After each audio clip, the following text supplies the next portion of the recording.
Crispin Hawes. He's head of the Eurasia Group's Middle East and North Africa division. A very good morning to you. To what extent are regimes becoming much more tech-savvy? Oh, tremendously so. I mean, where regimes like this 20 years ago were flummoxed by faxes, and the opposition, for example, in Saudi Arabia, could generate protests and communicate through what we'd now see as Stone Age technology. So they've caught up very, very quickly. In your experience, do companies around the world, Western companies in particular, do they provide technologies to oppressive regimes unwittingly, or actually, by and large, are they just turning a blind eye?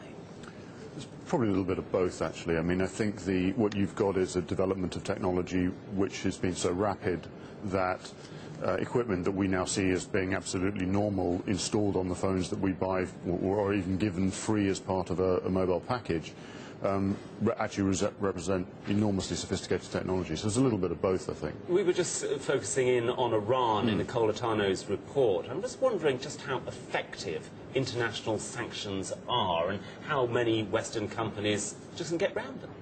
Well, it depends on who's sanctioning you, who's sanctioning the country. So in the case of Iran, the most comprehensive sanctions affect US companies.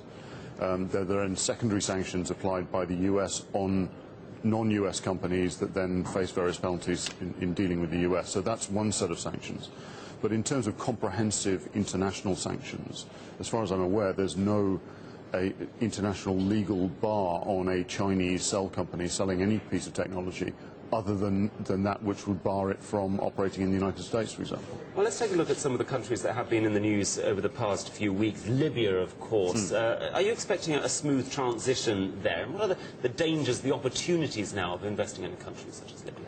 Well, I think we're going to see in somewhere like Libya, I think, investors being extremely reticent. We're going to see, obviously, the oil and gas sector will see the companies going back who are well established in Libya. The Transitional Council has said that it won't be offering brand new exploration and production contracts.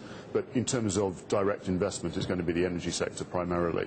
And then depending on the ease of transition and how peaceful that transition is, then I would expect a flow in of service investment, perhaps even things like tourism.